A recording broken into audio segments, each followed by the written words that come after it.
निशा अपने कमरे में मुंह फुलाए बैठी थी। देवेश ऑफिस से आया और समझ गया कि आज फिर सास ननद के तानों ने निशा के दिल को छलनी किया है। चुपचाप अपने कपड़े बदलकर मोबाइल लेकर बैठ गया। ये देखकर निशा गुस्से से बोली, आपको तो कोई फर्क नहीं पड़ता मुझे कितनी तकलीफ होती है। कोई मुझसे कुछ भी कहकर चला जाता है। प्यार के दो बोल तो छोड़ो, मेरे माँ के बालों तक को गालियां देने से पीछे नहीं रहते। हर बार मेरी माँ को बीच में लाया जाता है। 1 साल होने को आया, कितना भी अच्छा खाना बनाऊं, मोबाइल में देखूं, हलवाई से पूछ कर बनाऊं, फिर भी दीदी को उसमें स्वाद नहीं आता। घर जब भी आती हैं पूरे घर की सफाई दिवाली की सफाई की तरह करती हूँ। एक एक पर्दा, चादर, तकिए के खोल सब बदलती हूँ। फिर भी कहती हैं सफाई नहीं करती हो, इसलिए घर में बरकत नहीं। अब आप ही बताइए कि मैं क्या करूं? आज ही की बात ले लीजिए। गीता दीदी ने बोला साड़ी खरीदने चलना है। पिछली बार वो सूट में थी और मैंने साड़ी पहन ली तो बोली गवार लग रही हो, जाकर सूट पहन कर आओ। इस बार मैंने सूट पहन लिया तो गुस्से से बोली, कितनी फूहड़ हो तुम, घर की बहू घर से बाहर सूट में जाती है भला। बुरा मुझे क्या कुछ नहीं सुनाया। आखिर मुझे समझ नहीं आता मैं इन सबको खुश करूं तो कैसे। निशा सिर पकड़कर बैठ गई।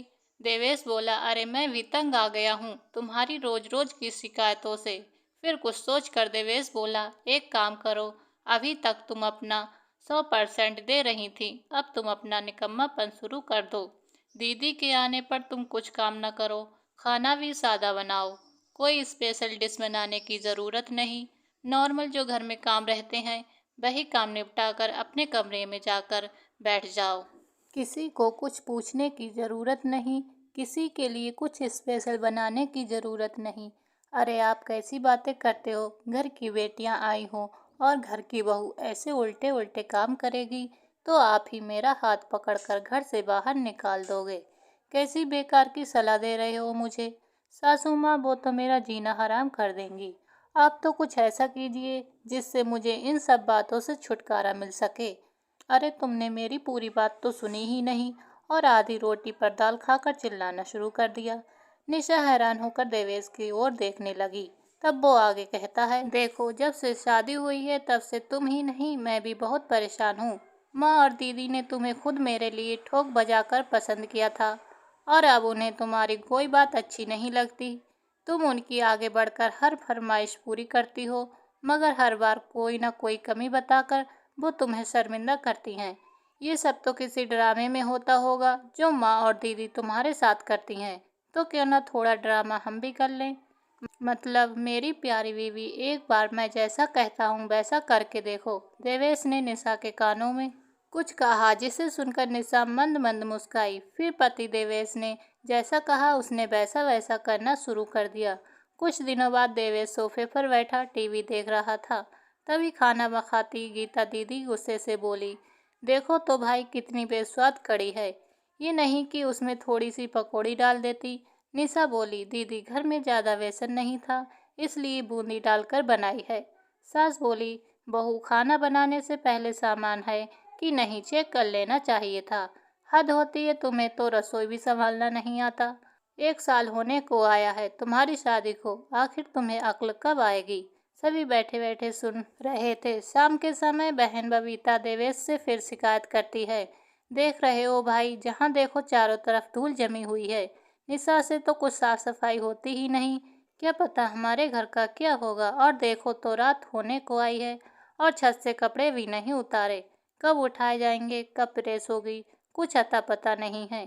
फिर सुबह भागम भाग होगी, किसी को सामान नहीं मिलेगा। सविता जी भी दोनों बेटियों की हाँ में हाँ मिलाकर बोली, बेटा जब लड़की देखने गए तो इसकी माता जी ने कहा था हमारी बेटी गृह कार्य में कुशल है, आपका घर यूं चुटकियों में संभाल लेगी, मगर अब देख रही हूँ मेहनत से बनाए सजाए इस घर की दुर्दशा होने वाली है। वे हाथ नचाते हुए बोली। तभी देवेश टीवी बंद करके बोला, निशा तुम अपना सामान पेपर वगैरह जमा कर लो, कल सुबह ही हम लोगों को निकलना है।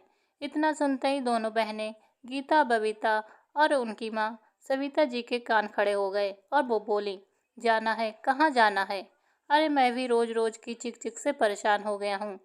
आपने सही कहा, इसकी माँ ने कहा था ये गृह कार्य में कुशल है, घर अच्छे से संभाल लेगी। मगर इसकी कामचोरी ने तो सारे रिकॉर्ड तोड़ दिए। देखो तो मेरी माँ और बहनें कितनी परेशान रहती हैं।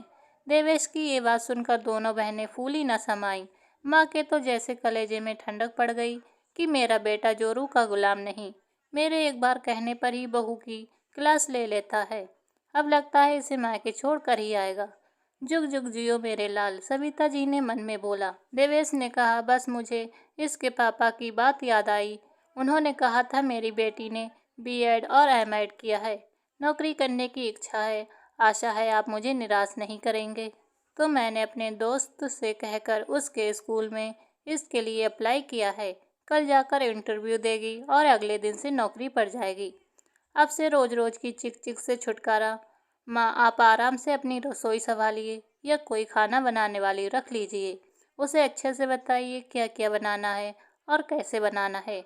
वो तरीके से खाना बनाएगी, ना बनाए तो दूसरी रख लेना। और दीदी, आप तो महीने में 4-6 बार इस घर में चक्कर लगाती हो। अब साफ सफाई की जिम्मेदारी आपकी।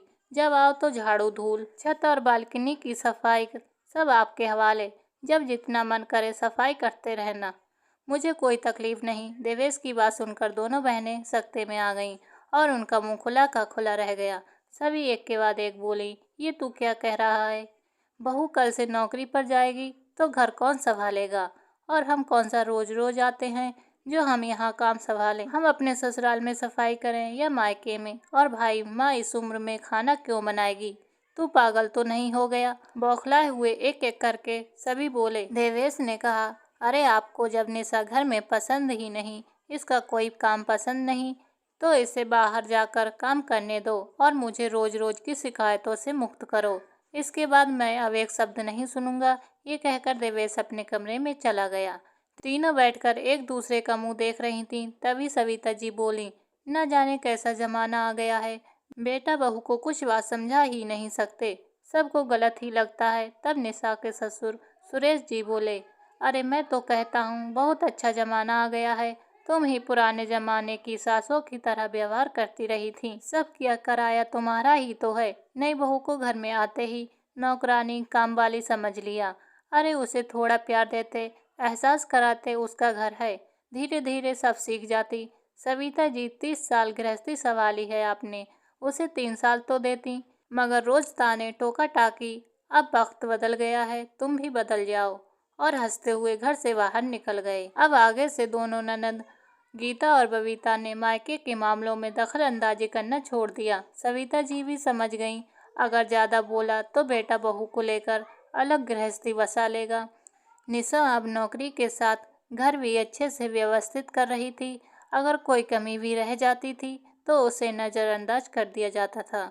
दोस्तों, आज की ये पारिवारिक कहानी आपको कैसी लगी? कमेंट करके ज़रूर बताएं। कहानी पसंद आई हो तो एक लाइक और चैनल को सब्सक्राइब करें।